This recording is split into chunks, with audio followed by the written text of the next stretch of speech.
First, we'll start with the objectives of the session.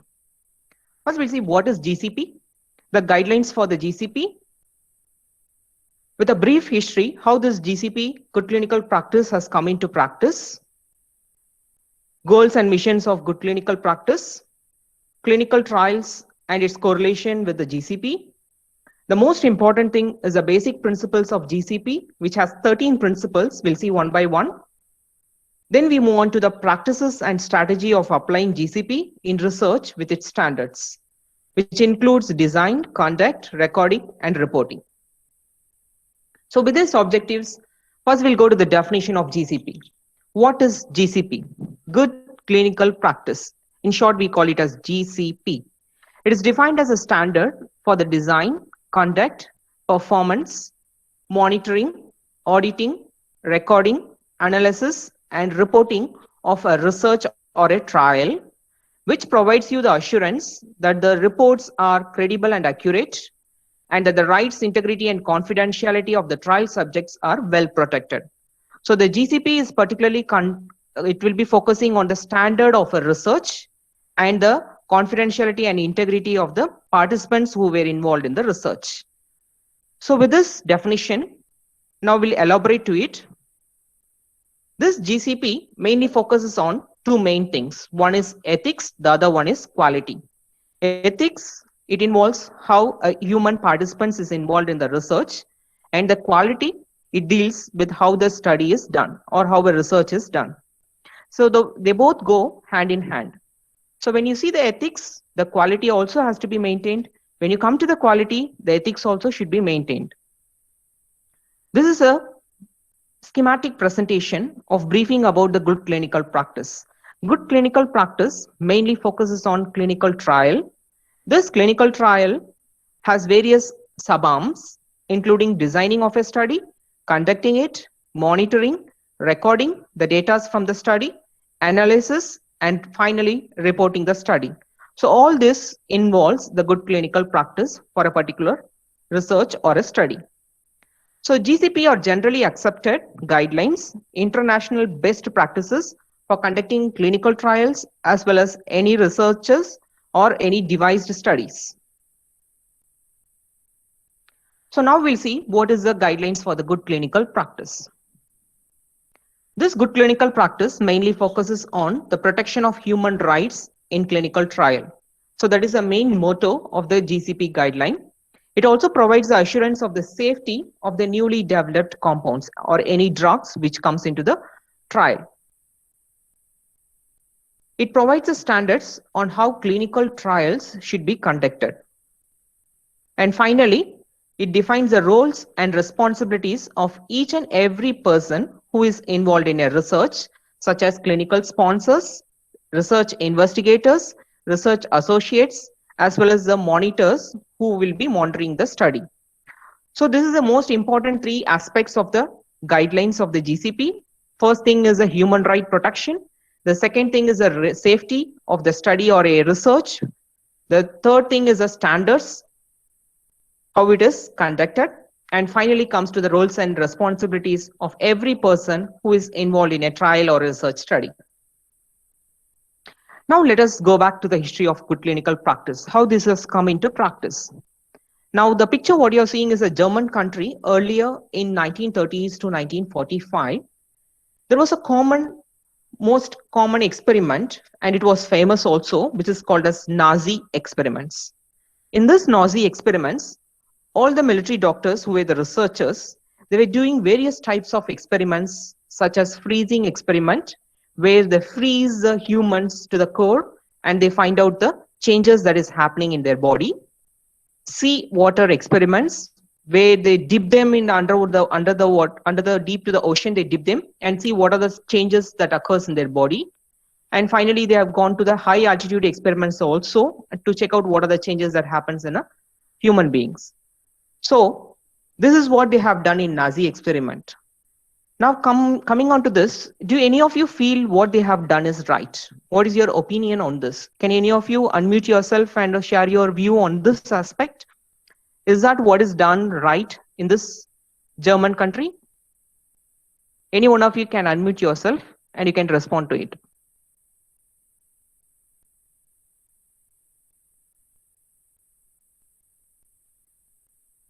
No, Yes, sir, it isn't anybody? right. No, sir, it isn't right. Yes, very good. So what do you feel of this? Whether they have they have, whether they had followed the human rights, or whether the experiment is done right there? No, they have Yes, sir. exploited the human rights actually. They have violated the human rights. Yeah. Very good.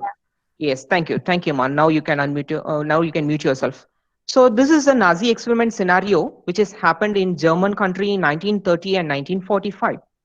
This extensive, harmful experiments turned the entire world towards the German country, and they are focused in the Nazi experiment, and they saw this miserable happenings in the Nazi experiments. So what they have done? So after this, a team has formed a code of principles or ethics, which is called as Nuremberg Code in 1947. This Nuremberg Code is mainly the result of the Nazis experiment. So it involves various aspects such as voluntary consent. The participants who takes part in the research should give the consent for involving him in the study. Anticipate scientific benefit. Any study which you are doing should have the scientific benefit. Benefits outweighs risk means benefit should be more when compared to the risk. And any study which has to be done in human, prior to it has to be done in animal. That was a next thing of the Nuremberg Code. And avoid suffering to the humans. Then they come out with a no intentional death or disability should be done as a result of any research. Then you have to protection from the harm. Any participants or the study participants who were involved in a research study should not be harmed. That is one of the important thing in Nuremberg Code. Then subject free to stop means if the participant is not willing to take part in a study at any time, he can leave the study. So that is also important thing.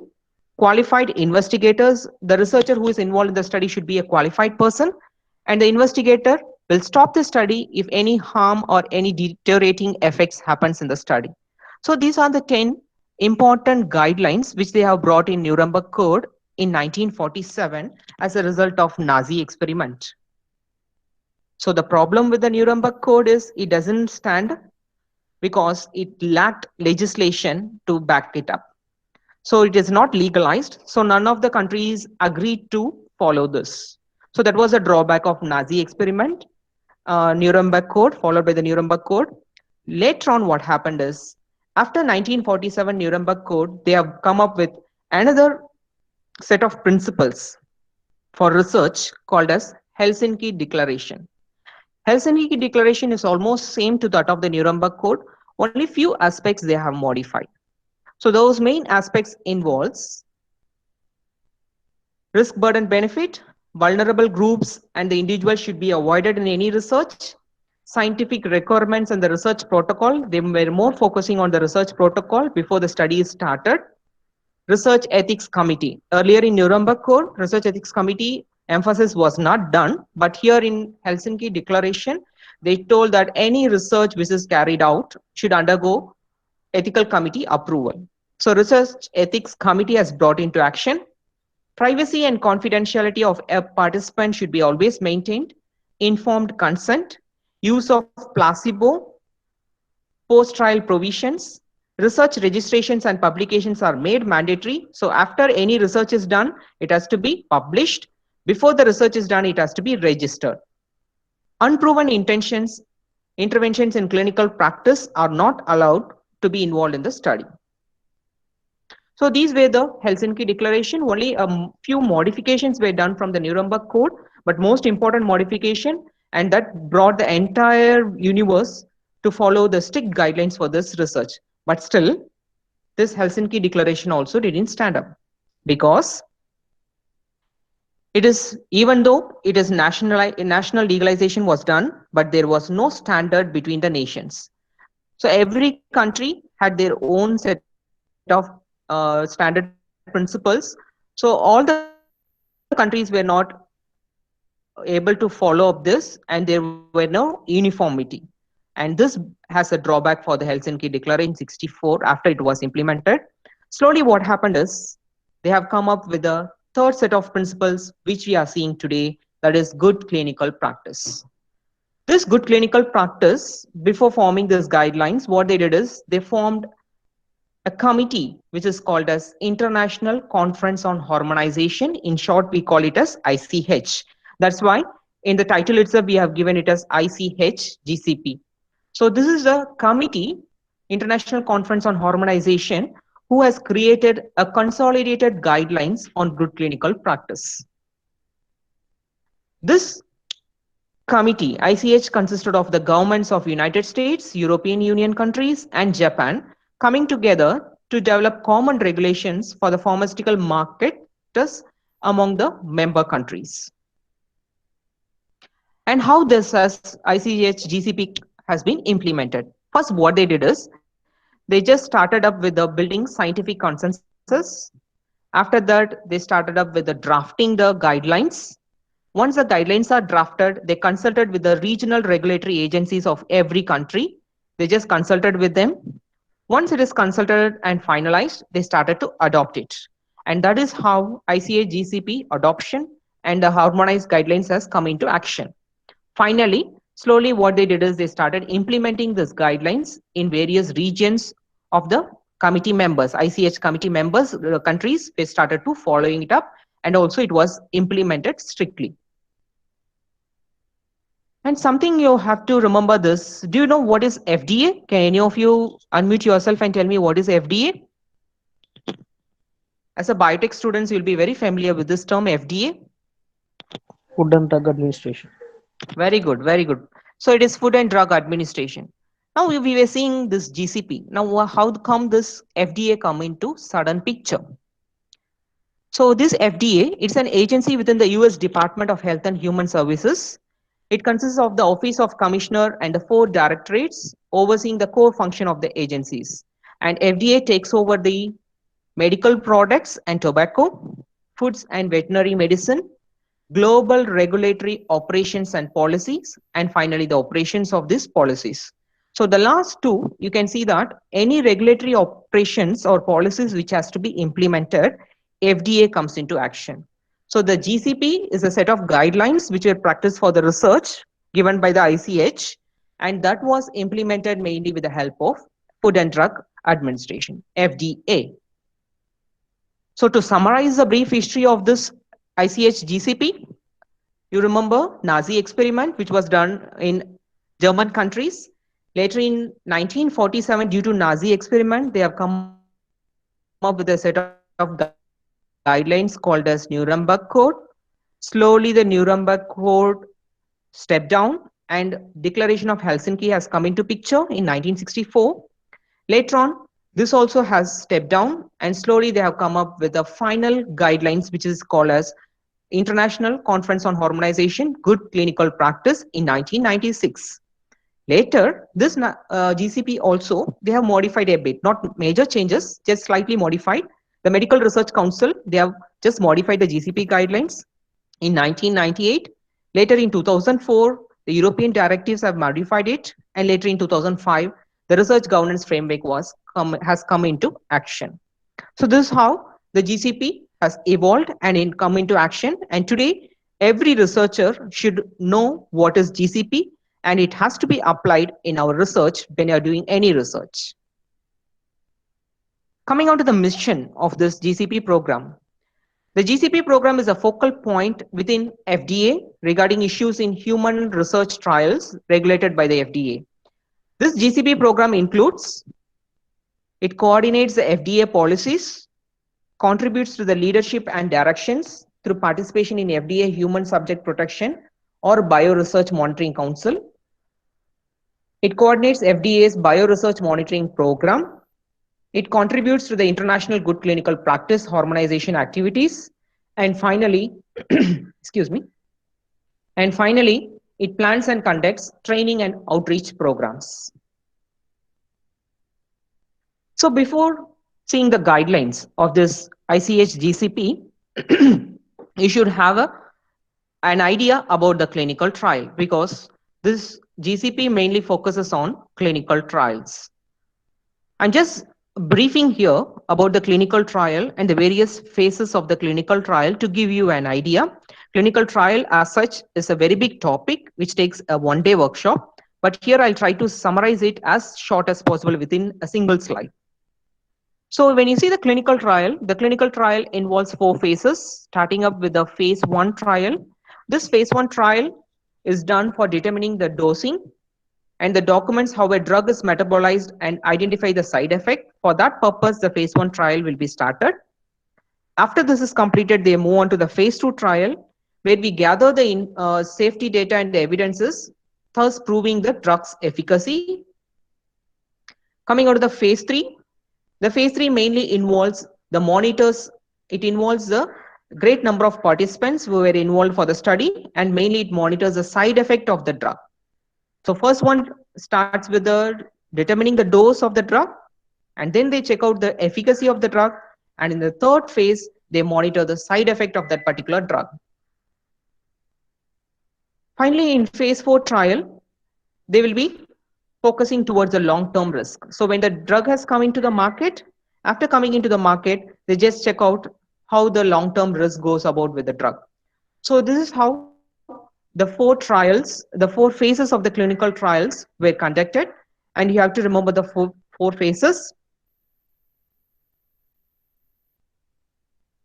Next to this, we'll see who is responsible for the good clinical practice.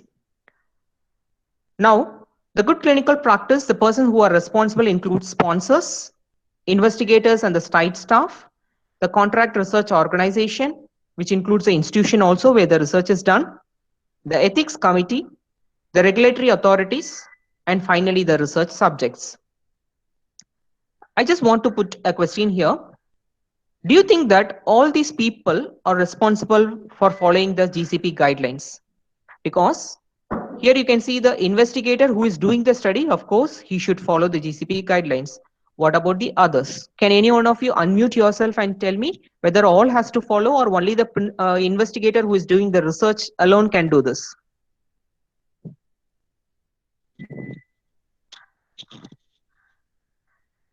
Can you get my question? What my question is, who is responsible for GCP?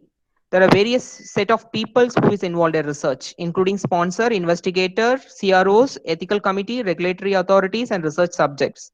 My question is whether only the investigator is responsible or all these peoples are responsible for following the guidelines. Yes, ma, someone of you have unmuted yourself. Just go about it.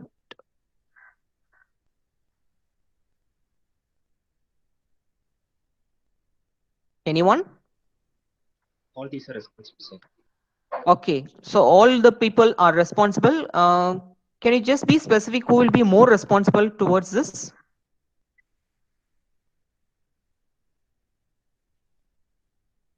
Is the ethical committee or the investigator or the research subjects? Out of these three options, do you feel who is more responsible for this GCP guidelines? Investigators. Yeah, exactly.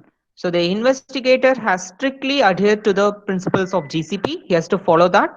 Followed by that, the ethics committee also should monitor whether the investigator following the guidelines strictly. And then only finally comes the research subjects. But overall, all these peoples are responsible for practicing the good clinical practice guidelines. So now we are moving on to the principles of good clinical practice. I told you in the first slide itself, totally we have 13 principles. I'm just going with one by one. To start with the first principle, ethical conduct. I told you in the second or third slide, ethical conduct is nothing but GCP always involves ethics and quality. Both goes hand in hand. So the first guideline of the GCP itself gives you the picture that the ethical conduct has to be strictly followed. So when you see the ethical conduct of a research, the research involving humans should be scientifically sound and conducted in accordance with the basic ethical principles which have their origin in the Declaration of Helsinki. So earlier in Helsinki Declaration itself, these ethical principles have been given. Later on in GCP, they have started implementing it totally. So there are four basic ethical principles of equal importance, which involves autonomy, beneficence, non-maleficence, and justice. Just try to remember these four terms: autonomy, beneficence, non-maleficence, and justice.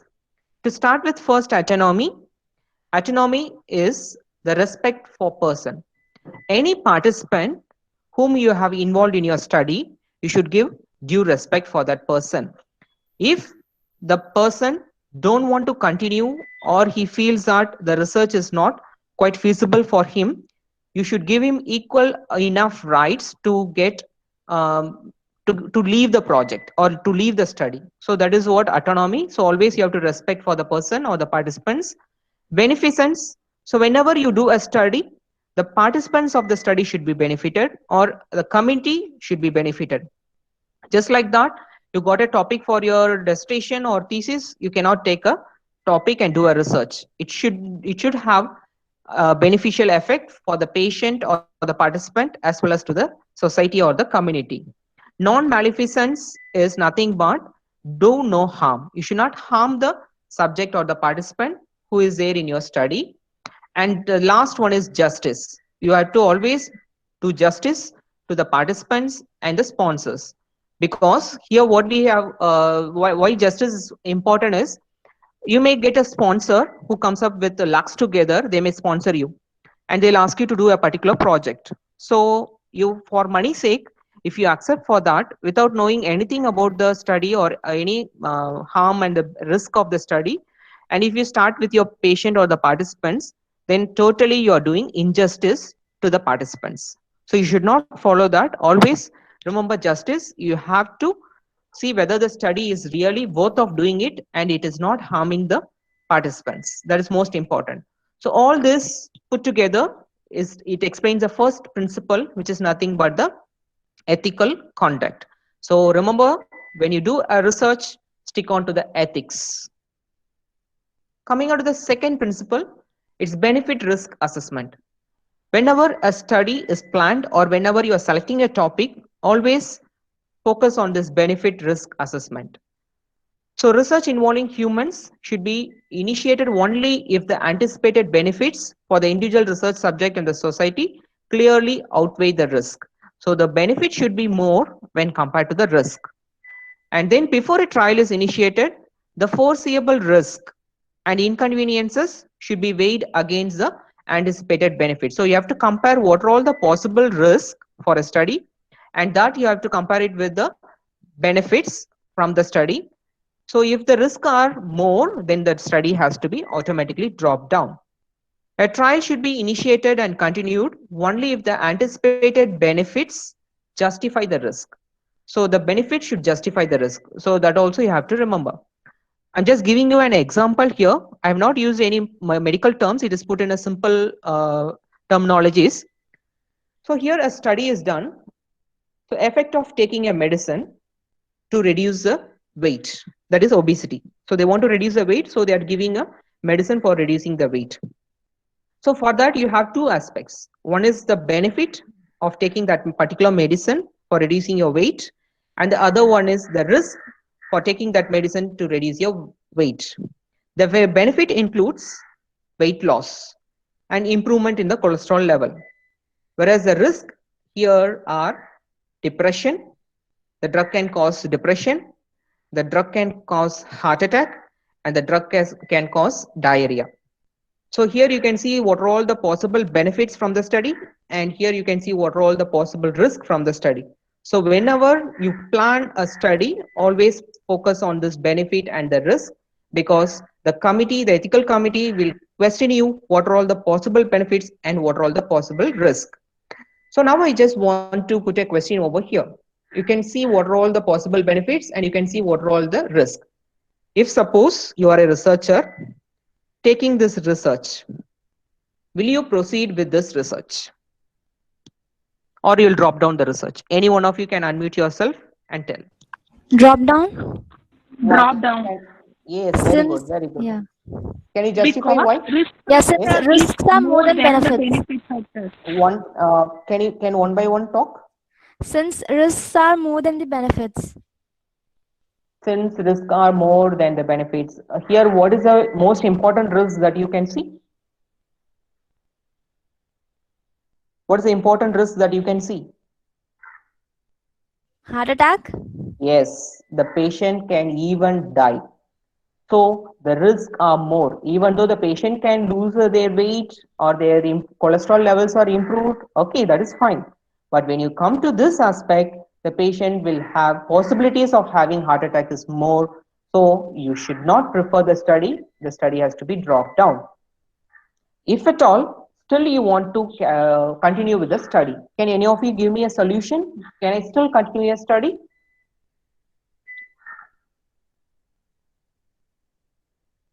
Because if you see that heart attack is a major issue, we cannot continue with any drug trials. So all the drugs, most of the drugs, when it comes before it comes into the market, it has been in trials, and it has a lot of side effect also.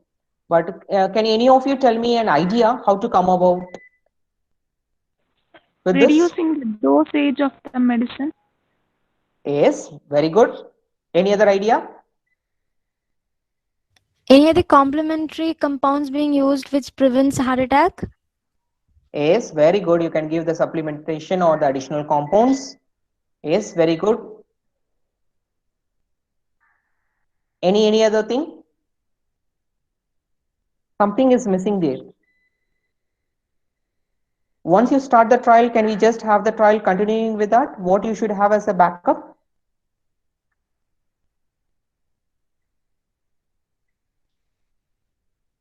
Treatment modalities. So whenever you come across all the side effects, we should have a backup for the treatment modalities also. So that I just put over here as a cycle. Any study which you do will always have the risk. So you cannot drop down the study just like that if it is having the risk. So what you have to do is you have to plan for risk management. And this plan for risk management, if you justify it, of course, all the committees, when you are doing the research, they will never object to your research. They will give you permission to continue with the research. So how does risk management goes about? First, you have to identify the risk. What are all the possible risks? As I showed you earlier, you'll be having heart attack, depression, or all those things. We have to sort it out. Then you have to perform a qualitative risk assessment. So first you have to check out the qualitative part of it. Then you have to perform the quantitative part of it. And then you have to plan for the risk response. Finally, you have to try to control the risk as much as possible. So this is how the cycle goes. So whenever you come across any risk in your study, just keep going on with the trial with smaller group of people or smaller group of participants, which we call it as pilot study. So we just plan with that pilot study with the qualitative and the quantitative assessment, and then we go to the risk response and try to control the risk as much as possible. Finally, we are going to continue with the study. So the first GCP principle is ethics. You have to follow the ethics. And the second GCP principle is benefit risk assessment. So whenever you are doing a research, you should have the benefit risk assessment first, and then only you can continue with your study. Coming on to the third principle. The third principle is the trial participants. So when you come across this trial participants, the trial participants means all the person who were involved in your study. So you have to always focus the rights, safety, and well-being of the trial participants. The most important consideration should prevail over interest of science and society. Don't think that you're contributing towards your biotechnology by doing a lot of research. You should be also humane. So see to that whenever you are involving human participants, all their rights, safety, and well-being are maintained, and then only it comes to the interest of the science and the society. So you should remember this as a third principle. So trial participants should be given the first preference for the safety and the rights. Coming on to the fourth principle, here the fourth principle is the information on the medicinal products. So as a biotechnology students, you'll come across a lot of herbal products. You'll be doing a lot of herbal studies, either in animals and or in vitro or in vivo studies also you'll be doing it. So all this studies or the medicinal product, the information should be very clear. The available non-clinical and clinical informations on any investigational products, either it be a herbal product or an allopathic drug or let it be anything. And this investigational product should be adequate to support the proposed clinical trial. So the trial Any trial which is involved and the drugs or the products which is involved should have a clear information, both non-clinical as well as clinical informations. So remember, any product which you are taking for your research, the information should be very clear, and you have to review the various literatures or various studies which has been published earlier towards that particular product. Gather all the informations and then proceed with your research. So that is about the fourth principle, information on medicinal product. Coming on to this principle 5, the fifth principle of GCP gives you protocol compliance. What is protocol? Can any one of you tell me what is a protocol? Set of rules. Set of rules. Okay, very good. For what? For a research Yes. or for a procedure? Okay. So it is a protocol. Any study or any research when you are doing, first we start with the protocol writing. So all your postgraduate thesis or dissertation, you'll be first starting with your protocol. Then you'll go with the protocol towards your guide or your faculty, show them this is my protocol and this is how I'm going to continue with my study, and explain them, and you have to justify that, and then only you can start with your study. So this protocol compliance is very important for the GCP guidelines, because when you're starting your research, you'll come up with a protocol. As you keep going with your research, in the middle of the research, you will come across various difficulties. You won't be able to continue. So what you do is you will just modify your protocol a bit, slightly, or sometimes most of the protocol will be totally modified. And then finally, when you're writing your dissertation or thesis or writing your publication, the protocol will be totally different. So before doing a study, you have one protocol. When you're doing a study, you have one protocol. And finally, when you're finishing your study, you'll have one protocol. Is that right? Can we have like that? If not, why? Can any of you tell me?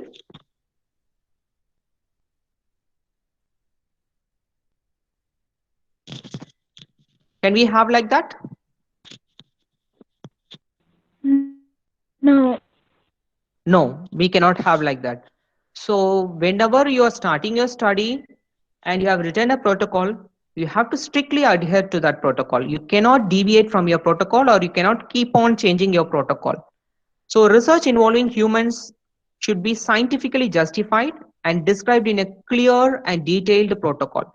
That is why whenever you go with a protocol, your guide will be more focusing on the methodology, the procedure, how you are doing the study.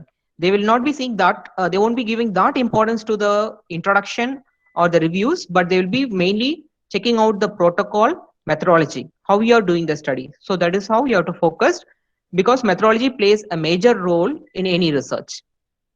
Research involving humans should be conducted in compliance with the approved protocol. So once the protocol is approved by a guide or your committee, you should not deviate from that. You have to strictly adhere to that. And there are various committees which gives approval. In medical institution or in dental institution or in any medical subjects, we have the Institutional Review Board and the Independent Ethics Committee, which we call it as IEC. Either Institutional Review Board or the Institutional Ethical Committee has to give approval before you do any research. So this is this is important and mandatory for the good clinical practice. Any research, either it involves human or animal or in vitro or in vivo, any study, ethical committee clearance has to be done. So the study has to be submitted to the ethical committee. They will discuss about your study, and then finally they'll approve your study. So already you know this study protocol, which involves the most important aspect, includes the study design, the main objectives with inclusion and exclusion criteria, and the most important thing, as I told you, the procedures. So the procedures, how you are doing your study is important. And finally, the schedule of the procedures is important. Okay, so now my question is, your protocol is ready, your guide or the committee has approved the protocol, everything is ready, and you have started doing your research. At one fine point, you are not able to continue with that same set of methodology. Slightly you want to change the methodology because you had some difficulty, or you had some you might have planned for some instruments, that instrument might have not been available at that time, so you want to go to another instrument, or you want to go to another products or some other things you want to change. Can we change like that? If we can, what is the procedure? Do any of you know the procedure, how to do with it? Can any of you answer for this?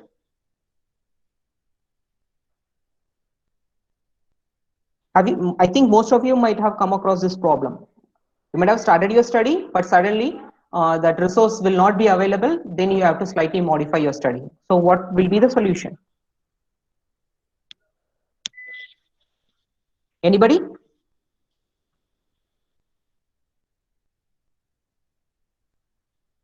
Are there anybody? Am I audible? Yes, sir, you're audible. Hello. Yes, yes. Thank you, ma'am. Any of you, any one of you can give an idea about this? If you want to deviate from the protocol, how shall we go about it? Using any alternative which could meet the requirement for the time being? Yes. Hmm. Okay. You can change. There are possibilities of changing your protocol to certain level, not to the entire protocol. So once you got approval from the committee, you can change your protocol slightly. You can modify, and again you have to go back to the committee, justify that you are not able to continue with the protocol which you have submitted already, and then you can give them the explanation and you can get it approved. So that is how the protocol can be changed. You yourself cannot change the protocol. If at all you have to change, if the committee is not available, at least take that to the knowledge of your guide who is guiding for your thesis or dissertation. You will be telling the guide one protocol, but you yourself will decide some other protocol and you will do it, and finally you write your dissertation. Once the dissertation goes for the correction, then if the protocol seems to be something problem in it, then automatically the guide will be questioned because the guide is authorizing your research work. So please don't hide all those important information from your guide. So when you're deviating from the protocol, please take it to the notice of your guide, as well as take it to the notice of the committee if you have the committee, and get their approval. Coming on to the next principle 6, good quality trials. I told you quality and ethics is the most important thing for the good clinical practice. So any trial or any research what you're doing should have scientifically sound, and it described in a clear and detailed protocol, and the research studies involving humans should be conducted in compliance with the approved protocol.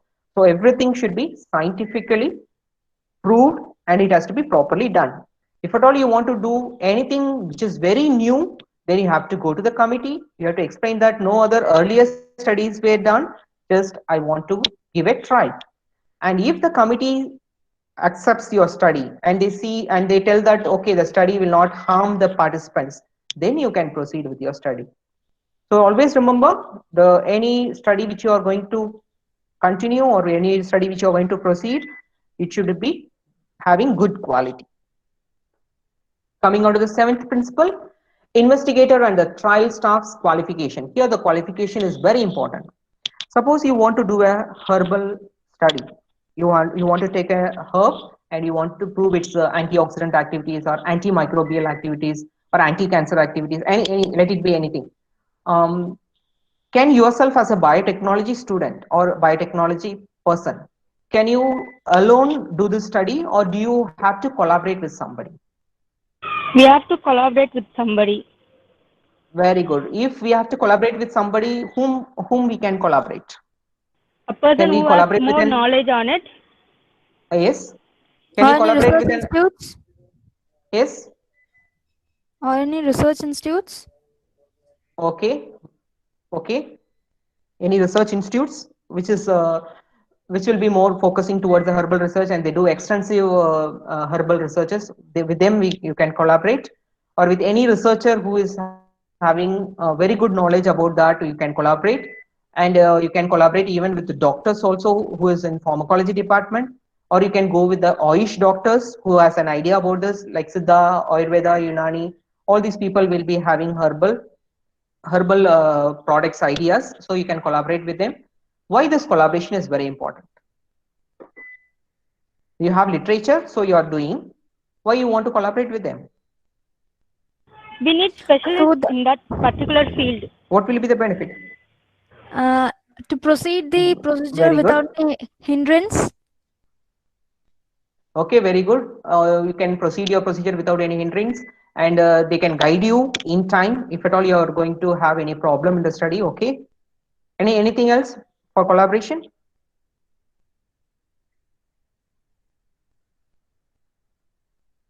Okay. So one more important thing is when you're going for sponsoring or when you're going for funding, they first see your research protocol and they will see the investigators. Who is the principal investigators and who are all the co-investigators and who is your guide. So if you're doing research in herb, you should have to have collaboration with people who are who are having knowledge in herbal products also. Either it can be a medicinal botanist, or it can be a pharmacologist, or it can be a pharmacy person, or it can be an Ayush doctors. So with these people only you can collaborate so that your research funding will be very easy to process and they will sanction your research project. So that is more important thing. Coming back to the seventh principle, investigators and the trial staff qualification, all the faculties or the staffs or the students who were involved in the research should be qualified and they are duly licensed personnel. And each individual involved in conducting a trial should be qualified by education.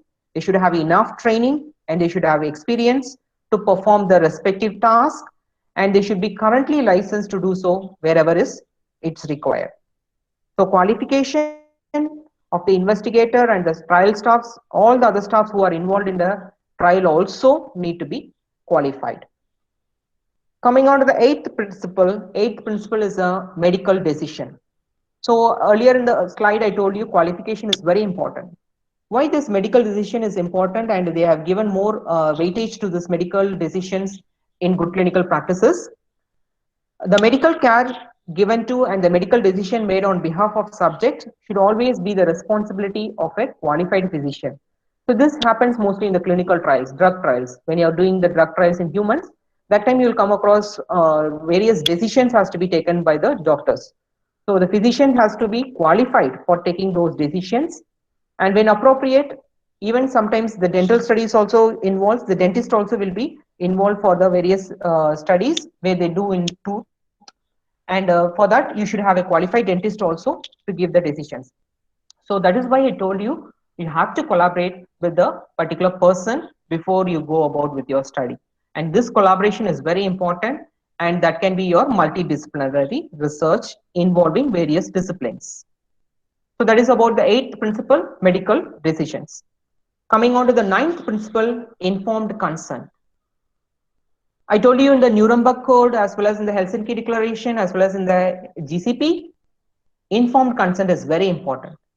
Any study which you are doing on a participant or a patient, consent should be taken. Just not like that, you can just pull anybody and put in your study and ask them to participate in your study. You have to take their consent. That is why the first ethical principle shows you that autonomy is important. The patient has the rights either to get into the study or they want to leave, they can leave the study. So informed consent is very important. So informed consent itself is a very big session. You can have a one-day workshop. There are various types of informed consent. Here just I'm briefing the informed consent in a single slide. So the ninth principle of GCP is the informed consent. The freely given informed consent should be obtained from every subject prior to the research participation in accordance with the national cultures as well as the requirements. When a subject is not capable of giving informed consent, the permission of a legally authorized representatives should be obtained in accordance with the applicable law. So the legal authorized person can give the informed consent. So when the subject is not capable of giving here. Just I want to pose a question here. Informed consent can be taken when the subject is capable of giving it. What are all the situations where the person will not be capable of giving the consent? Just give a thought of it. Anything which comes into your mind, you can share. Anyone?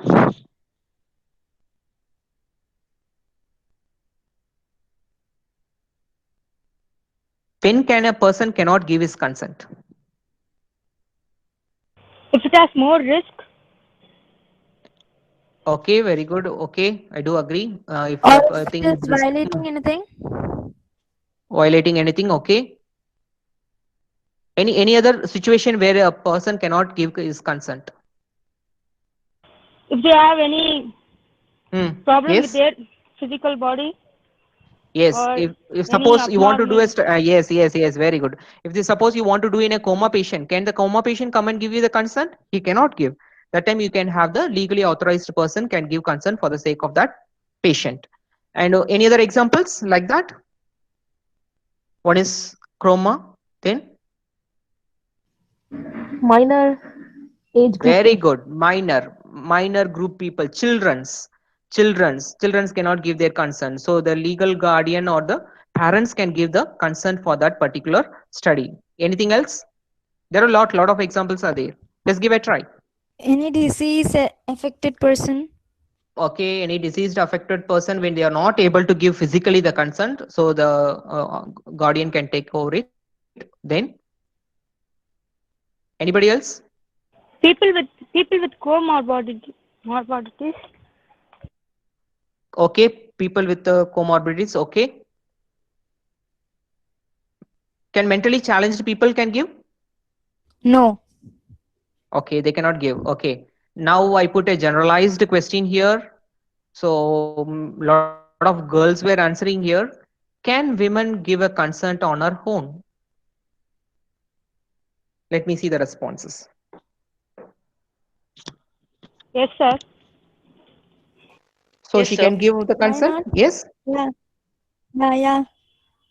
Then why in every hospitals when they are going for any treatment, their either their father or their husband or their brother is asked for a consent?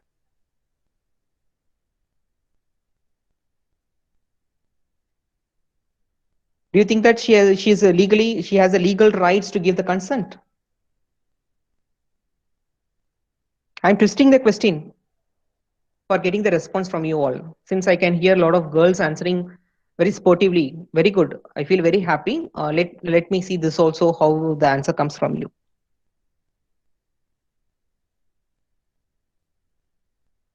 Just come out with your ideas. What do you feel about it? It's a general talk. I'm not asking anything regarded related to your subject. Can women give the consent on her own? Yes, Maybe sir. the tolerance differs, sir. Yes, pa, come on. Maybe the tolerance differ. Maybe the tolerance differ. Okay, very good, pa. I do agree with you. Okay, anybody else? If she's a major, sir. Yes, if she is the major, she has all the rights to give the consent. Okay. Anything else?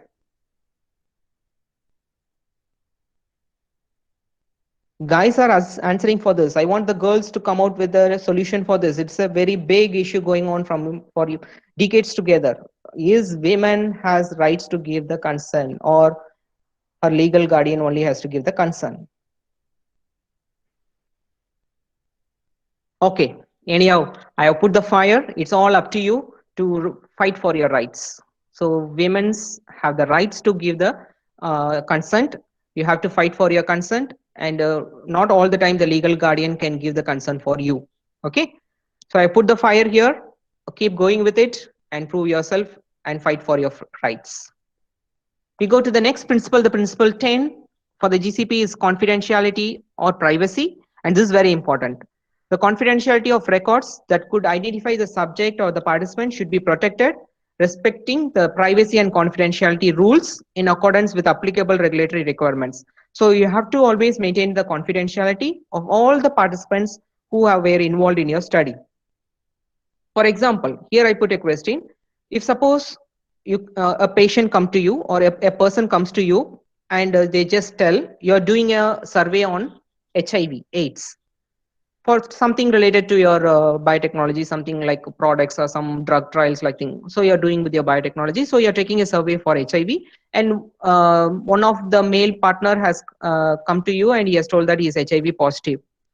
And we were talking about the confidentiality. You should not share the information to anybody. If suppose the wife comes and asks you about it, do you have the rights to tell the wife that your husband is HIV positive?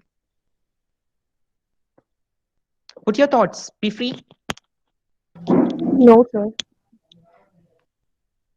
You tell that the investigator don't have the rights to tell that to wife. Okay. Any other points? I think it is not right. I mean, we should say it because there we are even risking the wife's health.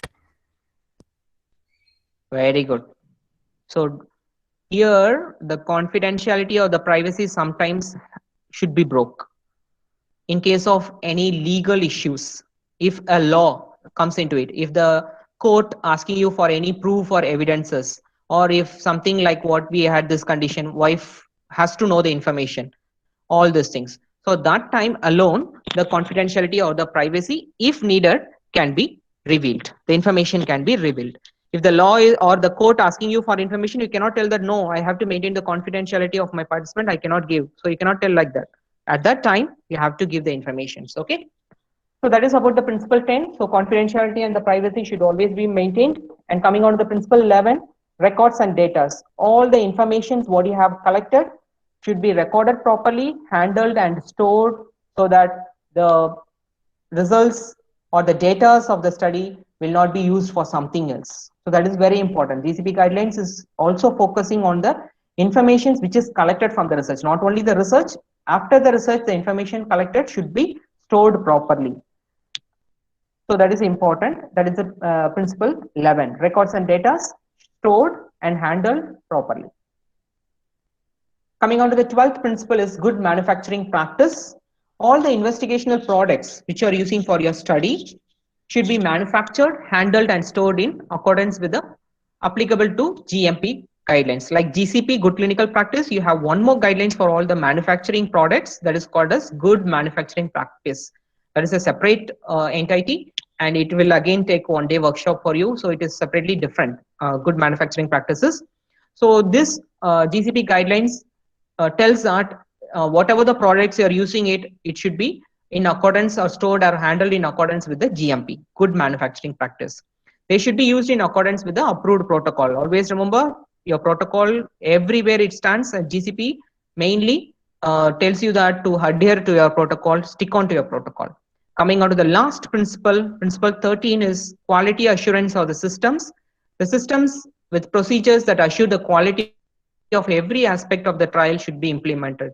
So whenever you do a study, the quality should be there in the study or in the research. So remember, the quality should be implemented. So these are the 13 principles for the good clinical practice. Can any one of you tell one by one the principles? Unmute yourself and you can tell any one or two principles. Just at least the heading.